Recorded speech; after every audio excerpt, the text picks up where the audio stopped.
Hello, everybody, and welcome to a new series on the channel called Quantum Honestly. In this series, I'm going to seek to simply explain different concepts in quantum mechanics to help give everyone a more general understanding of these concepts because so much of this technology, this field of study really is a part of much of the electronics technology that we use today. And when we think about the rise of quantum computing in the future, it's only going to play a bigger role. So today we're going to talk a little bit about the two-slit mystery in episode 1 of Quantum Honestly. Now, imagine we have an experiment here where we have a wall and we have two doors in the wall. Okay, and we open one and fire tennis balls through it, and we get 100 tennis balls over there. And then we close it and we open the right slit, and then maybe we fire and we expect, okay, well, at that point, we'll get 100. So, well, if we kept them both open and we fired tennis balls, should it not equal to be 200? But in reality, if we're dealing with particles, we do this, we notice that we actually end up with a vanishing effect. In what case do we end up adding two things in and getting nothing back? This seems very odd. When we fire electrons through with both slits open, we expect there to be an increase right on the other side. Right? We expect there to be a pile that is occurring over there, not something that goes away. So our wrong picture that many of us have in our head is that the electron is like a ball. Right? It's like a little point particle. And so it either goes through one slit or the other. So opening another slit only adds more electrons into the pile on the other side. It doesn't remove them, okay? Because surely there isn't some way for this to interfere with itself, or there to be probabilities about where it's going to go, right? Well, what do we understand? Well, if we know that if we shot tennis balls through two gaps, each one will go through just one gap, right? So it's two humps that just add together. There is no fuzzy edges in that case, right? But if you imagine waves in a pond, right? If we had maybe a dock in a body of water and there was waves going around it, you'll notice that the way waves propagate, you can actually have these interference patterns, right? You can have it where we have a crest on crest type of situation, right? It can build up to be bigger. Or if we have a crest and a trough meeting together, they can cancel out. So you get these odd interference fringes in the data. And so in that case, adding two can actually give you less if it is like a wave. Okay.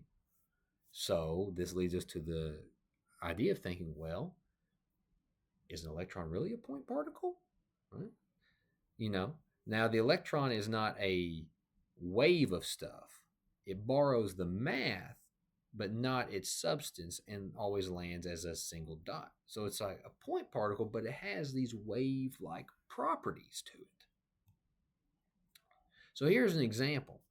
If you notice here on the left, if we have waves in phase, you notice that it's a reinforcement type of action, right? The crests and the troughs reinforce one another.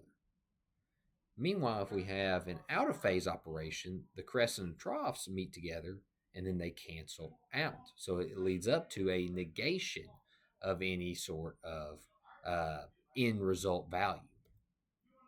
And so here's some Python code generating a Gaussian function here. And then we essentially are creating two different plots here. One, if our electrons were seen more as balls, where you'll get kind of two main peaks and you see it kind of drops off. Right? So there's kind of two main clusters here. Meanwhile, what happens on the right is where we have this fringe pattern, okay, where you're getting these peaks and troughs, right? It's very much like a wave type of process, or like a seismograph there, okay. And you notice here in this code, we're just creating a one column or one row by two column plot here with matplotlib, and we are plotting our screen, okay, um, which our screen is just going to be the case where, uh, depending on the scenario there, our screen value, um, it'll be our X, going across the horizontal axis, and our Y axis would be the balls that'll be present there. So you'll notice we have the balls as well, which is going to be more plotting our first plot.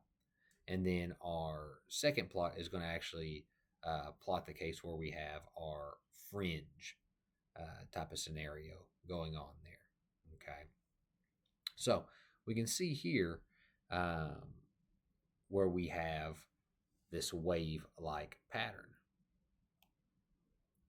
And here's an example of showing what the two-slit experiment actually looks like. Okay, so you'll notice we have this wall here, and then you'll notice there are these two gaps in it. Okay, and we notice that when we shoot these out, it kind of propagates out like a wave, and we end up seeing this peaked and valley kind of pattern here at the end result, where we have some mechanism to capture these electrons that are firing out. And here's an example kind of showing this randomness, but this stacking up where you get these light and these dark bands. Okay. Now, each one of these electrons arrives as a single dot. It's particle-like. Okay. But they pile into the wave's fringes. Okay. So this bell-shaped kind of fall-off is essentially borrowed single-slit optics, which we'll talk about in episode 7. But today we're just going to talk about the interference logic. There's a little small code snippet.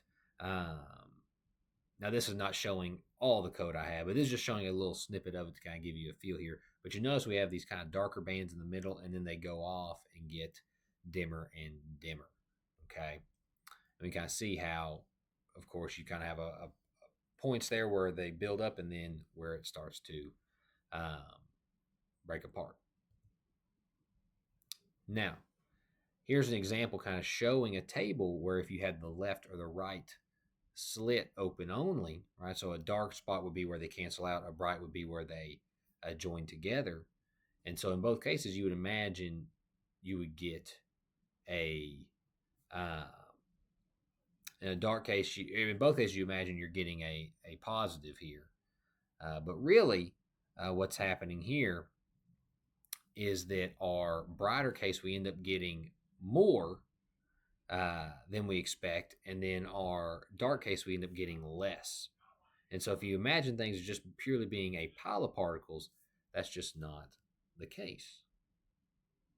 Now, if we imagine this experiment and think about it further, if we send an electron one at a time, minutes apart, you still get fringes.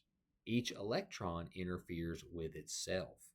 If you put a detector to see which slit the electron went through, the fringes then vanish. So what we mean by that is that looking at the process actually changes the answer. This is what we call the measurement problem, which we will talk about in episode 3. And so here's an example where on the left we do not have a detector, and we notice we have these interference, these fringes, right? These peaks and these valleys, very peaked looking, looks like a audio wave. But then, if we then put the detector on, you notice that the patterns go away, and we get these two big humps again. What in the world? Does the electron know that we are observing it? What is going on here? Now, the rule underneath all this is the idea of amplitudes, not probabilities. Okay, let me let this fully go through here. There we go. Now, whenever we are looking at these, you add the amplitudes of these. We add our amplitudes, and then we square these values here. Okay. So the main thing to notice here, what's happening is, because the question really is, how can opening a door subtract? Only if underneath the counts, there's a hidden quantity that can be positive or negative, so two of them can cancel. You can call it an amplitude. The rule looks like this right here. So you get the amplitudes of the particle first, and then we square to get the odds.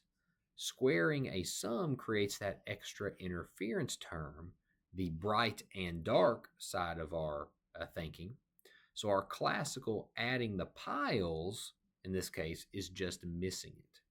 So the analogy being here, a bank balance that can go negative.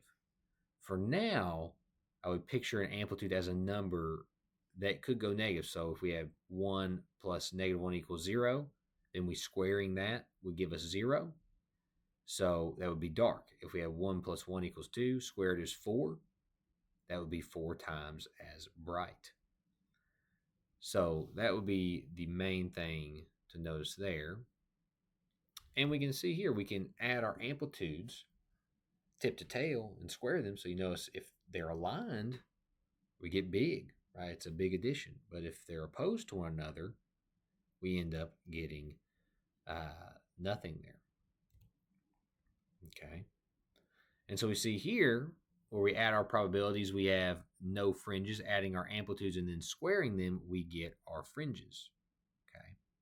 So the important thing here, the two amplitudes as positive or minus arrows on a line there before, but let's think about here.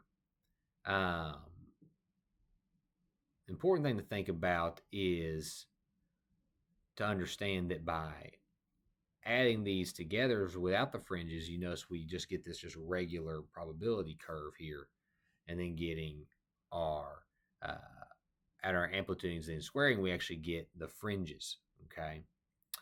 Now, I'm not deriving any of these formulas today. Every symbol of it is going to be the rest of this course.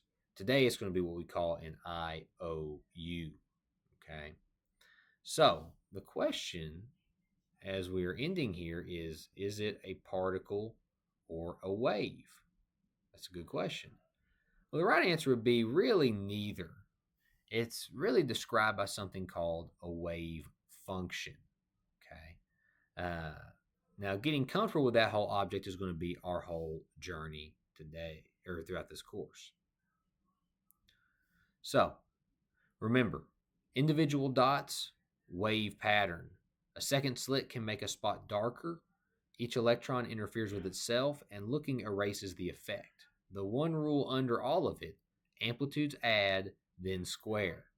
Next time we stop staring at the mystery and build the machine that does this on the simplest quantum system there is. It takes exactly 2 numbers. And I'll see you in episode 2.